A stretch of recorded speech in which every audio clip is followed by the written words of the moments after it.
जय गुरु जी। संगत जी, जब परिवार का एक सदस्य भी गुरु जी से जुड़ जाता है तो परिवार के बाकी सदस्य ऑटोमेटिकली अपने आप गुरु जी से जुड़ते चले जाते हैं। ये सत्संग बहुत ही प्यारा सत्संग है। विजय पुष्करना अंकल जी, जो कि गुरु संगत रहे, गुरु जी से जुड़ चुके थे और धीरे धीरे उनके बड़े भाई शिव कुमार अंकल और छोटे भाई रमेश अंकल के सब उनके साथ जुड़ते चले गए। तो आज जो मैं सत्संग शेयर करने जा रही हूँ उनके छोटे भाई रमेश अंकल का है और बात है 2005 की। चलिए सत्संग शुरू करते हैं। विजय कुमार पुष्करना अंकल बताते हैं कि मेरा छोटा भाई रमेश अपने परिवार के साथ मई 2005 में गुरुजी के दर्शन के लिए आया। लुधियाना लौटने के पश्चात उसकी पत्नी सोनल गंभीर रूप से बीमार हो गई। 4-5 दिन से उसका तापमान 104 डिग्री रहा था और उसे मियादी ज्वर हो गया था। 5वें दिन स्वप्न में गुरुजी उसके स्वप्न में आते हैं और उसके बेटे के बारे में पूछते हैं जिसका नाम विशु था। वो स्वप्न में उत्तर देती है कि वो तो बाहर गया हुआ है। गुरुजी उनके बेटे को आशीर्वाद देने आए थे पर वो बाहर गया हुआ था। फिर वो बोलती है कि मैं स्वयं बीमार हूँ और मरना नहीं चाहती। तो गुरुजी ने उसको चिंता करने के लिए मना किया और अपना हाथ आशीर्वाद के लिए उठाया। उनके हाथ से कुछ किरणें निकलकर सोनल के शरीर में प्रवेश कर गई। उस रात उसे बहुत पसीना आया।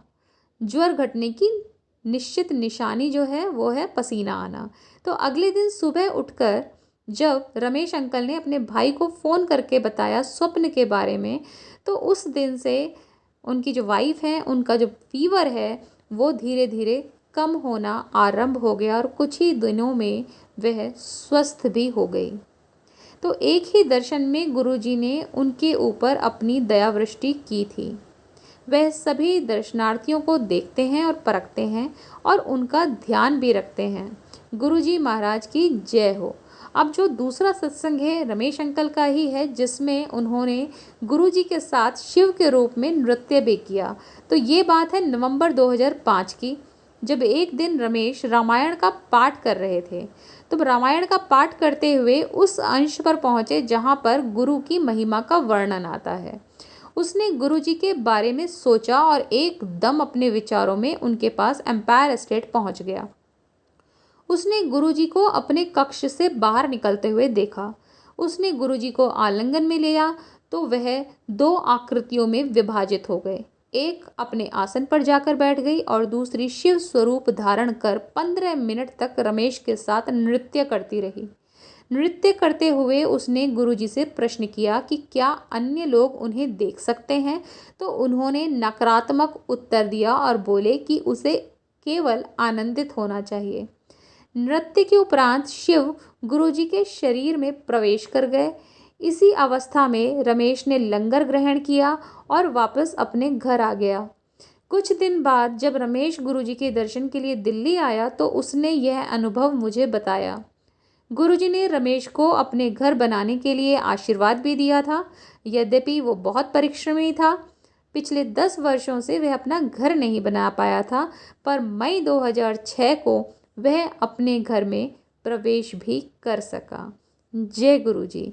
और संगत जी, जब आप गुरुजी से जुड़ जाते हैं फिर आपको अपने बच्चों के बारे में कोई भी चिंता करने की ज़रूरत नहीं होती है, क्योंकि वो फिर आपके बच्चों की चाहे वो स्कूलिंग हो, करियर हो, कॉलेज हो, शादी हो, सब को निर्धारित करते हैं।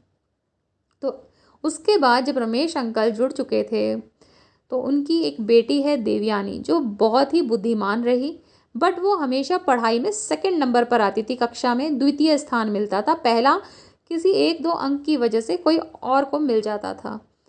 पर गुरुजी से दर्शन के पश्चात वर्ष 2006 में वो प्रथम आई, केवल अपने अनुभाग में नहीं अपितु पूरी 6ठी कक्षा के चारों अनुभागों में प्रथम आई वो पहली बार। तो गुरुजी की कृपा इस प्रकार भक्तों पर प्रभावित होती है। जय गुरुजी। अनंतम अनंतम शुक्राना गुरु।